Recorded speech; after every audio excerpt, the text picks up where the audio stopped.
Good evening, everyone, and welcome to this month's hearing of the Tuscaloosa Historic Preservation Commission. I'm Kathy Pagani. I'm the chair of the commission, and thank you for the audio there. And today's date is March 13th, 2024, and the time is 5:00 p.m. I'd like to invite my fellow commission members to introduce themselves to you this evening, beginning on my right, please. William Edwards. Jordan Morris. Francine Wasden. Sally Davis. David Nelson. Thank you. And joining us from city staff this evening, we have Mr. Chad Hobbs, who is the Associate City Attorney, Mr. Hudson Cheshire, Assistant City Attorney, Ms. Emily Hayes, the Associate Director of Planning, Mr. Jonathan Bowen, Neighborhood Resources Coordinator, Ms. Lily McIntyre, the Special Projects Coordinator, and providing audiovisual support for us this evening is Mr. Kevin Jones. Before we proceed with our applications this evening, I would like to go over the statement of purpose of the Historic Preservation Commission and talk about the procedures for this evening's hearing. The general purpose of the Tuscaloosa Historic Preservation Commission is that we serve to protect and preserve the buildings, sites, and structures of historic significance in Tuscaloosa's historic neighborhoods. We are governed by Chapter 20, Article 2 of the Code of Tuscaloosa, which includes design guidelines that are posted on the city's website. Our decisions are based on these design guidelines and do not consider use or occupancy. We do consider such factors as architectural style, appropriateness of materials, and how the structure relates to other structures in the immediate neighborhood in determining the appropriateness of an application. An approval of an application requires 5 affirmative votes. If the certificate is approved, please be aware that there will be a final inspection by city staff to ensure compliance with what was approved by the commission this evening.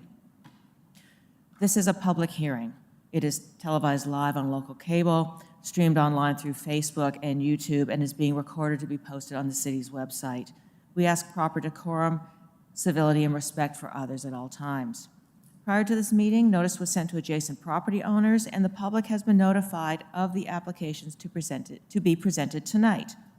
This hearing is a chance for the applicant to present their case, for the public to make their views known about the project, and for commission members to gather relevant facts about the application before making its decision. City staff will begin by introducing the application. The applicant will then have a chance to make any comments. The commissioners will then have an opportunity to ask the applicant questions about the case. I will then open the hearing to public comment. At the close of public comment, the commission will then discuss the matter and vote on the application. Any person wishing to speak on behalf of another person, group, or entity shall provide written authorization to the chairperson from that person, group, or entity being represented. Immediate family members, and we define that as a spouse, a parent, or a child, do not have to provide such written authorization when speaking on behalf of another immediate family member. And we ask that you please leave the signs in your yard. City staff will be around in the next couple of days to pick them up. As the Historic Preservation Commission has received a synopsis of the previous meeting, I move that we dispense with the reading of the minutes of the same unless there are any deletions, additions, or corrections. Do I have a motion to approve said synopsis? Make that motion. Thank you. Do I have a second? Second. Great. A motion and a second. We will vote, beginning on my left, please. Dr. Yes. Nelson? Yes. Yes. Yes. Yes. Yes. Thank you very much.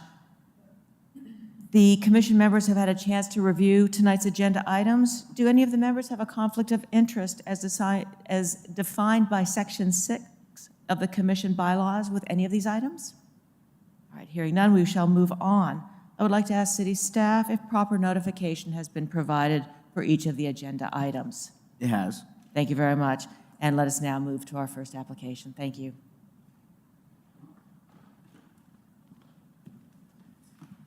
Good afternoon, Commission. The first thing that we will do tonight is vote on a chairperson and vice chairperson. Similar to the process last year, this will require a nomination followed by a second, then a vote for each. I nominate Kathy Pagani as chair. Second. Anyone else? All right, we have a motion and we have a second. We shall vote, beginning on my right, please. Yes. Yes? Yes. Yes. Yes. Yes. Thank you for the vote of confidence, everyone. And now we move on to the vice chairperson. Do I have any nominations, please? Nominate Jordan Morris. And I will second that. Motion is second. Any further discussion? All right, so voting on vice chairperson, beginning on my left, please, Dr. Nelson. Yes. Yes. Yes. Yes. Yes. Yes. All right, so we have that settled. It's the team continues. All right, well, we will move on to the first case of the night. First case is HPC 0124. Daryl Dollinger petitions for a certificate of appropriateness for the demolition of the existing structure and new construction on the property at 1917 University Boulevard. This is in the Druid City Historic District, Council District 4. So this is an aerial view of the property as well as its location. And here we have that subject property. You should be familiar with this property. It's been before you a couple of times. Back at the December meeting, they were given the choice to come back with a new proposal for this March meeting. Here we have the adjacent western property located right next door. So this proposal is to demolish the existing single-story building and construct a new two-story building. You can see the existing footprint is 3,200 square feet. The new building will be 3,500 square feet. So the building is only growing in terms of square footage by a little bit, but the massing is doubling, totaling 7,000 square feet with the addition of the second story. So again, here we have the existing view of that property, just another view. And then here we have the main portion or the middle section of this property. The quotes you see on your screen are taken from the structural analysis. This was completed and provided in that April 2022 application that discussed just the condition of the property. It has deteriorated since that, but we wanted to include that just for reference. And then here we have some pictures of the original structure, the little cookie as it was. The applicant provided this also back in April of 2022, just as a reminder of what the building used to look like. The next couple of slides are information provided by the applicant that discusses the original building design, also the condition of the existing building and it's in disrepair. We're also calling out some of the other commercial buildings in the surrounding historic district, as well as their design type. There's a couple of examples, the Fence Insurance Building and the old gas station company, 1918 University Boulevard, just calling out some of the other styles of structures, commercial structures in the surrounding area. This is pulled directly from the applicant as well. Just briefly talks about the change from the existing building to the proposed building, talks about the general aesthetic, would be more of a traditional architectural style. He also references some buildings in the downtown area, and we've got a couple of pictures that were provided by the applicant that will show this. So moving into the site plan, here we have the existing and the proposed. As you can see, this does, and the new building will be larger than the existing building in terms of square footage and also in terms of massing. Moving to those elevations, and we'll go through just each elevation a little bit at a time, but here you can see the existing and proposed elevation with also the surrounding buildings on the exact same block face.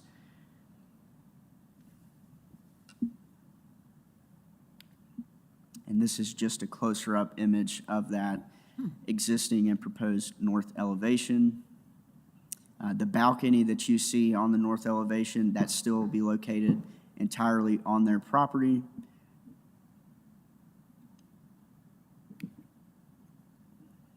Moving to the east elevation, on the top is the existing, and then you have the proposed.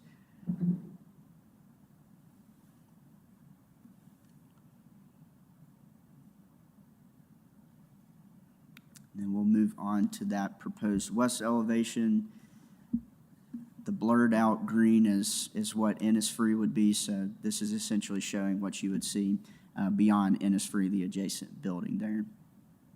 I did want to point out all the signage that you saw on the proposed and existing elevations.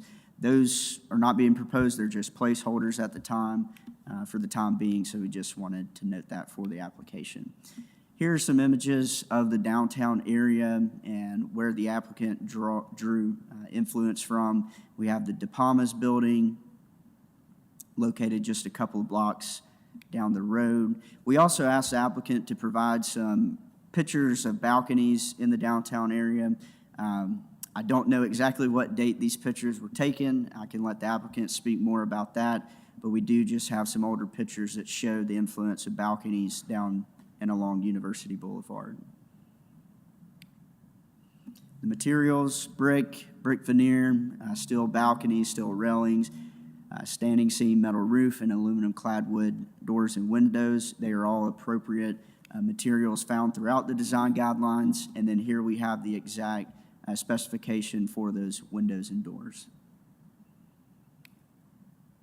Next are our applicable design guidelines. So we did not receive any public comment for this application, and we do have the petitioner here in person.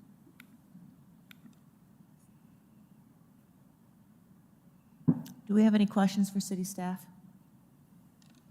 Thank you, Mr. Rowan. Thanks. Let me invite the applicant or the applicant's representative to come on up, please. And gentlemen, can you state your name and address for the record, please? Good evening. My name is Daryl Dollinger. My address is 375 East Coast Drive, Atlanta, Georgia. Evans Fitz, 817 Allman Avenue. Thank you. So just to be clear, any signage that you've put on here is not, you're not suggesting location or anything at this point. We're not approving that. We're just approving the structure itself. We'd have to come back Right. on the sign. I want to make sure we're clear on that. So can you talk to us a little bit about your design inspiration and what you were going for with this? It's quite different than the application we saw a while back. I think most of it is influenced, with Evan's help from the local inspiration of buildings that we saw. We saw a lot of influence of the two-story, having the ability to have that outside area to improve the quality of the streetscape in that area. That is a goal that we really wanted to bring out in the building, using the brick structure, using the overarching windows, and having the ability to have that outside influence as well, is something that we saw currently up and down University Avenue, as well as historically. The original concept, trying to really capture the original design of the original little cookie building, it just didn't work. It was kind of a fun intellectual exercise, but ultimately the big boss wasn't crazy about it. And looking in hindsight, that was just not a good design solution. Are there any questions for the applicants this evening? And city staff, could we just see the elevation with the Bryant Bank building next to it, just to get a sense of scale? Well, it appears we have no questions right now. Thank you. If you could have a seat. And we've received no submitted public comment. Is there anyone here to speak in support of or opposition to the application? Hearing none, I will close the floor to public comment and open the floor to discussion, comments, and voting by the commission. I'm reminded also the fact that this building is on University Boulevard and in the downtown fabric of our community. There's a lot of emphasis elsewhere downtown about getting some more density and a feeling of density along our primary thoroughfares in downtown. Most of this was developed in the middle 20th century after we became vehicle-oriented, and so this is really sort of a throwback toward that more walkable community. Having the two-story is closer to the other requirements downtown outside of the historic district boundaries. So I'm in favor of something that is more along that lines of character. All of the materials are acceptable. So I don't see anything that's an immediate red flag within our guidelines. Well, and I like that there's reference to, existing structures, historic structures downtown, that there's an attempt made to have this sort of fit within that context of the historic downtown area. I don't have any objections to it. I think the last thing we want to do is, as a preservation commission, is to just allow the demolition of an historic building. But I think it's clear that it's beyond repair. There's no argument there. For those of us who've been in it, the last time it was functioning, it looked like it was beyond repair. I think the attempt to make it look like other buildings, I see Adrian's more than anything in this, with the double arched windows. Seems appropriate to me. Thank you. Hearing no further comments, we have a standing motion to approve. DHPC 0124, Darrell Dollinger petitions for a certificate of appropriateness for the demolition of the existing structure and new construction on the property located at 1917 University Boulevard in the Druid City Historic District, Council District 4. Voting, beginning on my right, please. Yes. Yes. Yes. Yes. Yes? Yes. Gentlemen, your application has been approved. Should anything change, please see city staff before you move forward to make sure everything is okay. There will be a final inspection. Good luck with your project.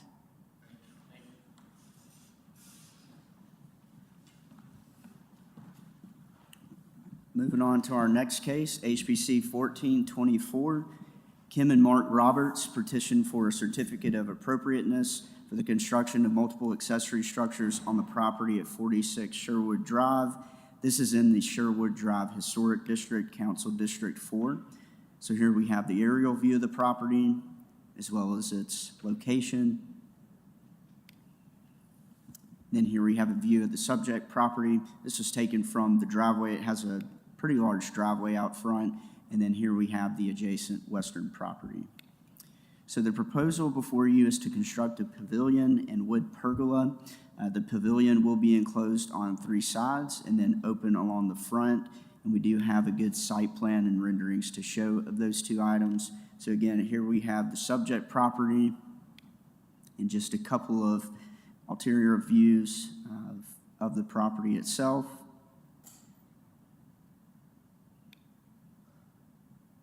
And this is still in the driveway. It shows a little bit of the existing parking area.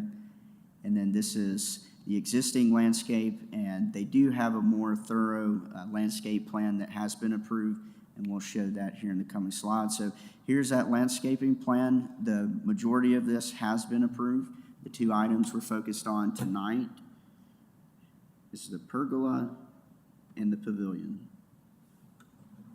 Those are the 2 items that are considered accessory structures that do require approval by the commission. We'll move into the site plan and then some elevation of the proposed pavilion. So here we have that site plan showing how far away the pavilion will be from each property line. This application or this specific request will also be heard by the Zoning Board of Adjustment just for the location of the pavilion. It's located a little bit closer than the zoning allows, but it does meet the HPC guidelines, being at least 5 feet away from each property line. And then here we have those proposed elevation. In just a couple of slides, we'll go around that proposed pavilion.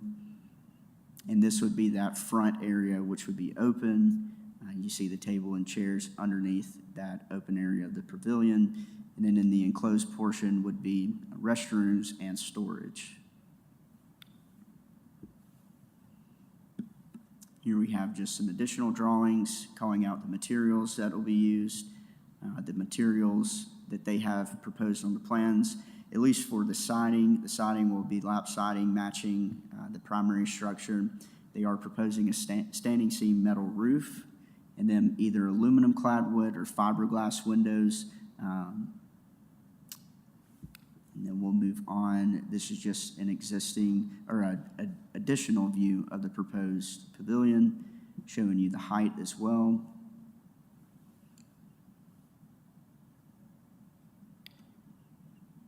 And then here we have some generated graphics of the pavilion, as well as that proposed pergola.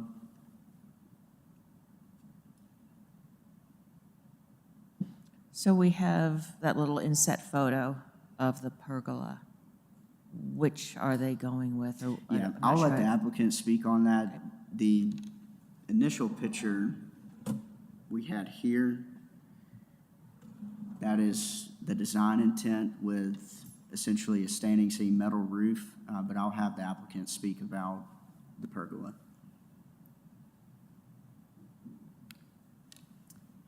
Originally, they were proposing a larger fireplace.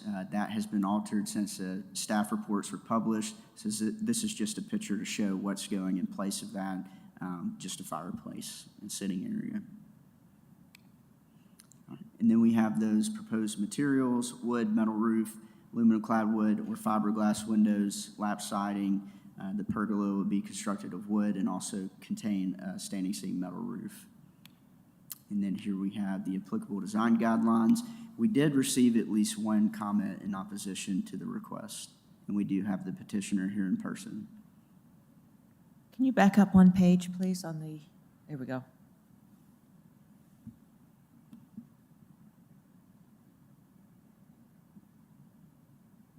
Are there any questions for city staff? Can we see the front facade of the main structure, please? Thank you. The front facade of the main structure? Okay.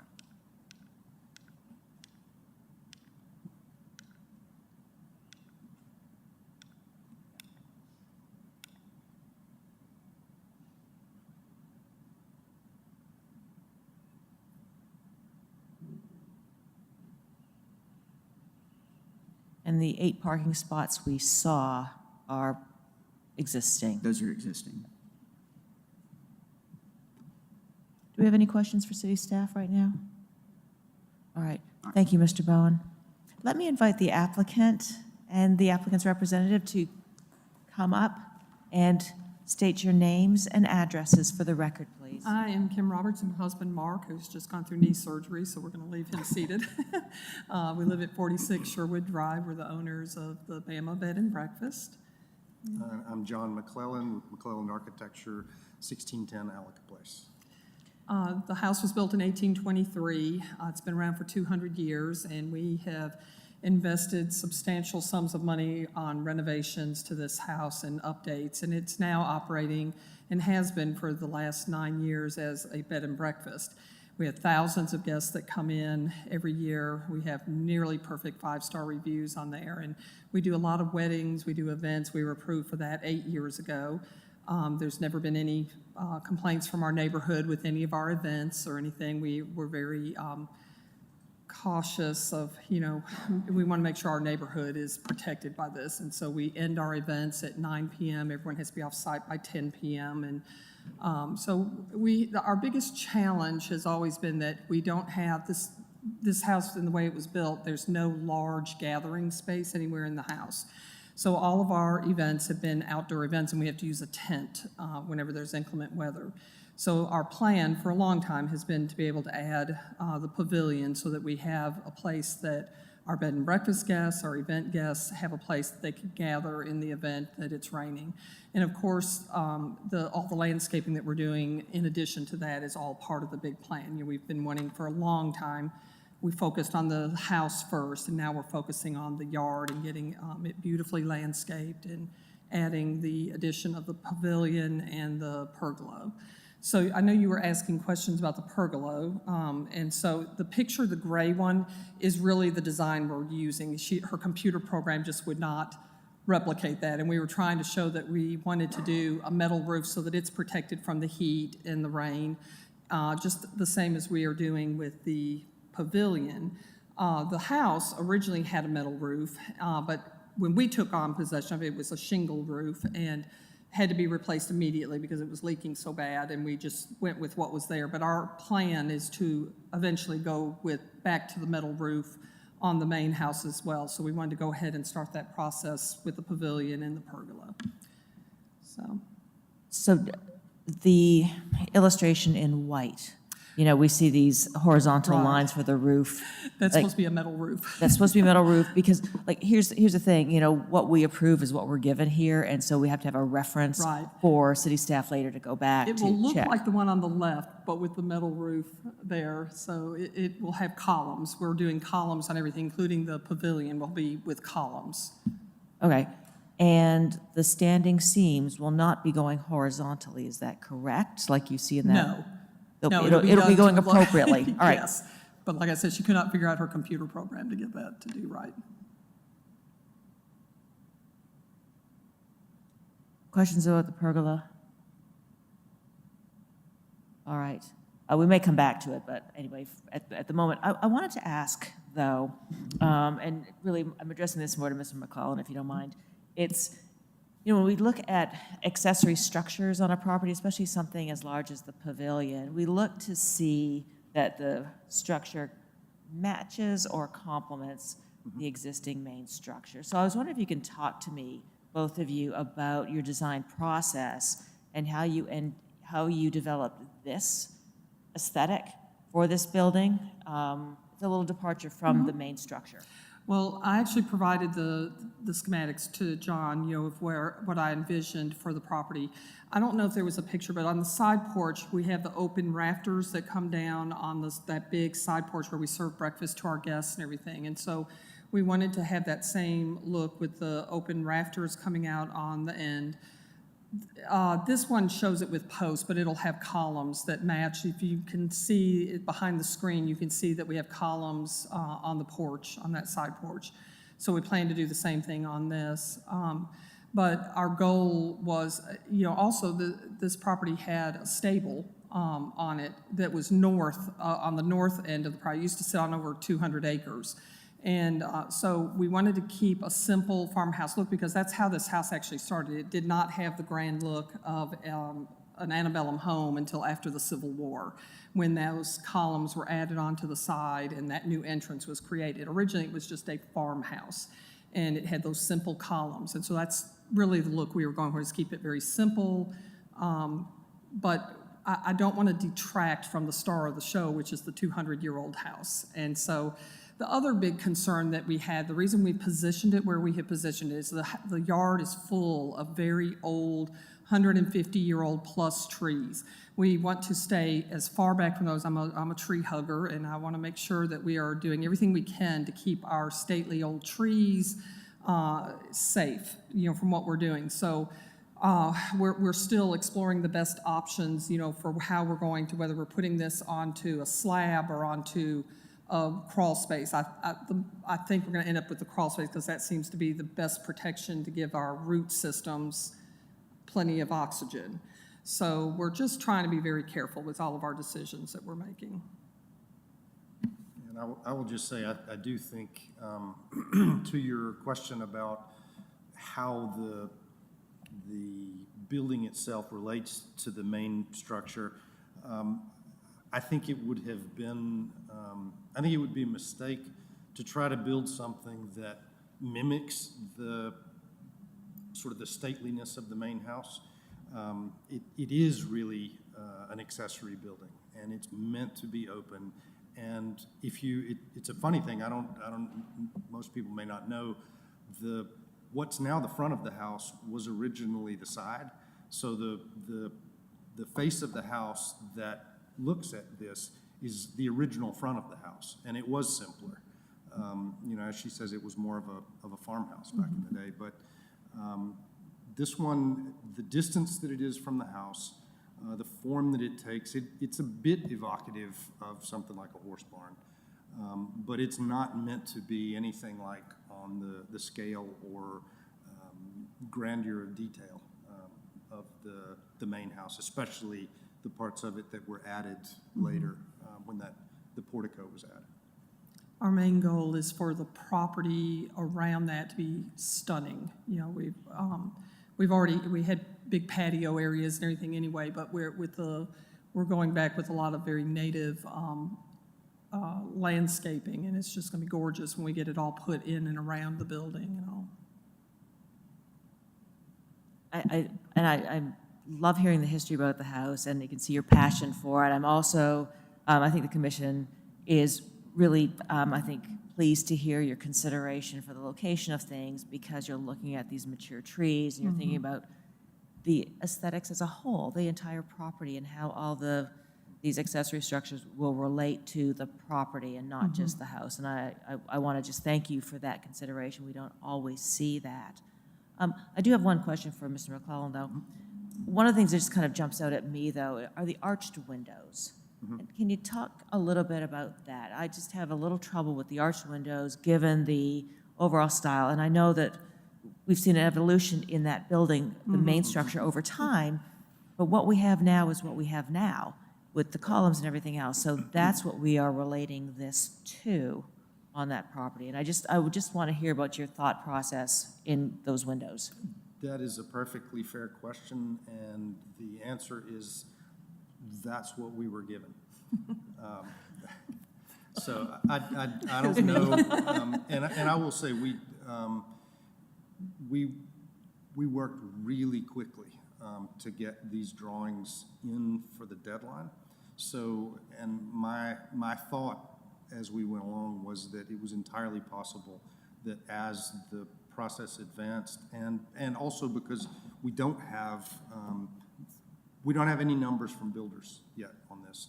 So, as is often the case, when real numbers come in, changes are asked to be made. And I understand full well that if that's the case, we have to come back and ask about those. But Kim and I did not have a real conversation about how important those were. Yeah. I just like the arches. I just thought that it added a little bit more elegance to the space. I appreciate that. I mean, yes, and I understand as the architect and designer, you're working with a client. Questions, comments? As related, my primary concern was related to the windows. I mean, based on this overall rationale that we're kind of stepping back down in grandeur with this building being an accessory, and also understanding kind of the way that this property has developed over its lifetime, the windows kind of stand out to me is that they're a step up from just the traditional rectangular windows on the main structure. So that was my primary hesitancy with that. The other was about the columns, but based on the commentary tonight, I could definitely see the rationale for why you took the direction that you did.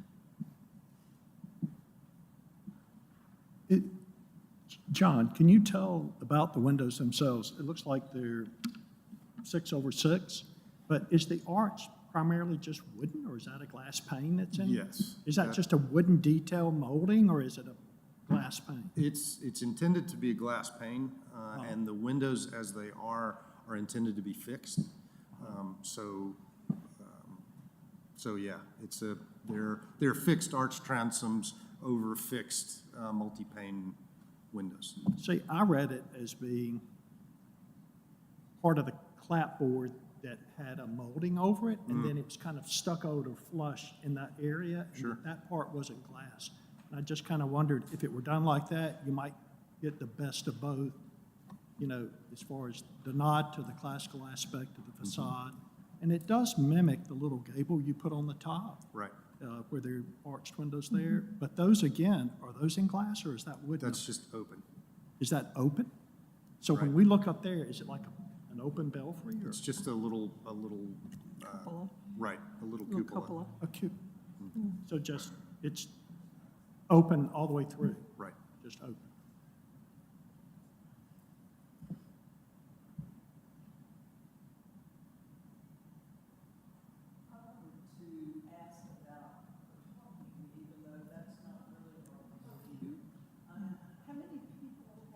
Had at the most in the past, as opposed to how many chairs are represented on this pavilion? Well, we've had as many as 400 guests at weddings, and so we don't park anybody. The only ones that can park on site are the direct wedding party, and we encourage them to not even park there because you don't want those cars in your photographs.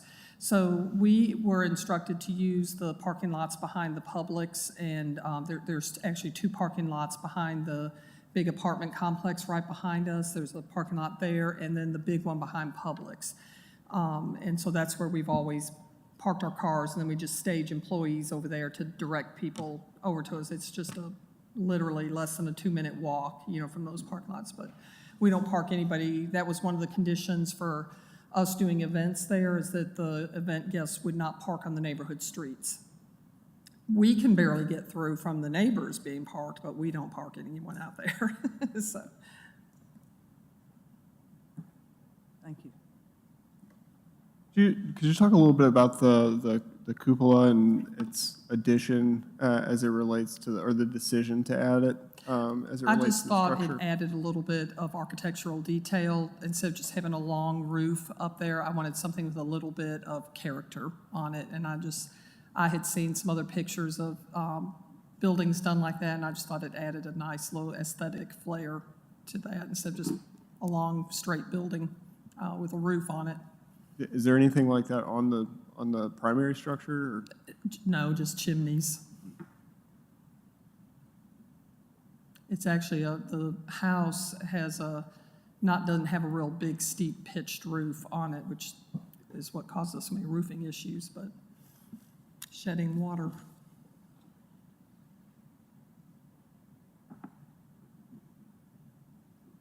Well, let me state, I've really appreciated hearing the input from both of you on the design of this. It's changing my opinion of it. Although I do say I have trouble with those windows. I just find the I'm arched happy to windows. look at that again. I just find the arched windows just don't. I just find that they don't really work in this environment of the property as a whole. I don't know how my fellow commission members feel.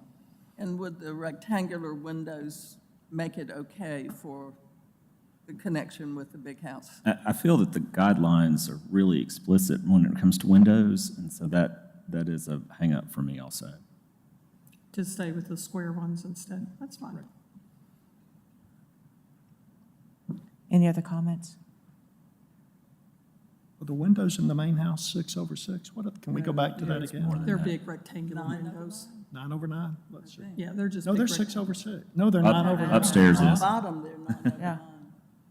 They're 9/9. That would be, if the commission prefers an echo of the 9/9 pattern, that's easily enough done. Let's go back to that drawing then again, please. Thank you. It's a 6/6, but The second floor is 6/6. Yeah. And but theirs is a 6/6, but it looks like a more vertical window. It is. Doesn't it? Yeah, it's a tall window. Yeah, so it would change the proportion of the lights a bit, but I think if that's if the on the commission side. feels strongly about it, then I'm okay with the 6/6s. I think that There's both. There's 9/9 on the bottom and 6/6 on the top. I think, given the context of the primary structure and the rationale for the step down, I think the smaller openings are appropriate, as long as we're evoking the same stylistic with the rectangular, and doing the 6/6 would be fine with me, if that's okay with the applicant. Ms. Roberts, how do you feel about that? I'm fine with changing the windows. I'm not, Okay. I don't. It's a small change. Yeah. I think it's fine. just, We're gonna, that's not our primary emphasis. It's gonna be the beautiful gardens out in front of it. I don't really think Right, many are gonna be right. looking out through the windows, so. yeah, it doesn't show in these drawings, but much of this building will actually be hidden by the plantings, so. We have very old crepe myrtles that are just huge out in that yard that we're protecting. And so, yeah, I mean, when you're standing on the side porch, it's going to have a lot of stuff going on before you see that building. Do we have any other questions for the applicant's rep? All right, thank you so much. Thank If something you. else comes up, we may bring you back. Okay. Okay. We did receive one submitted public comment in opposition to the application, but the issue had to do with parking on the site, which is not something that we consider the Historic Preservation Commission. So it's noted, but it's not something that figures into our decision at all. Is there anyone here to speak in support of or opposition to this application? All right, hearing none, I'll close the floor to public comment and open the floor to discussion by commission members. I think we've kind of talked through it. I would be fine with the, I would be willing to make a motion to approve as presented with the modification of 6/6 windows in lieu of the arch top as shown. And I second that. Any further discussion? Can you clarify that to me? Does that mean that they simply remove the arch and the window size stays the same? It's just the pane configuration and sizes that change?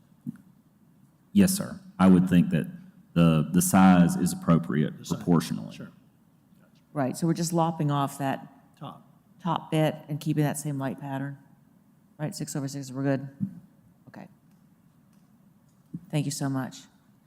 So, we have a standing motion to approve HPC 1424, Kim and Mark Roberts petition for a certificate of appropriateness for the construction of multiple accessory structures on the property located at 46 Sherwood Drive in the Sherwood Drive Historic District.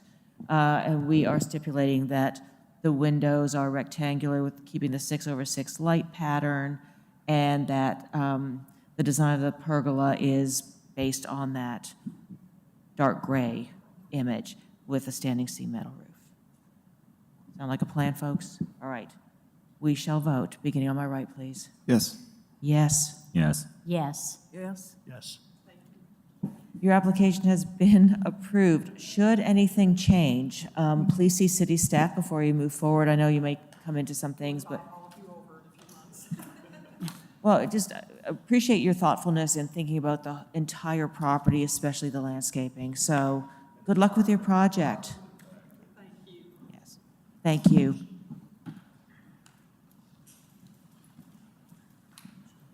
All right, last order of business, staff has approved eight expedited reviews since the previous HPC meeting.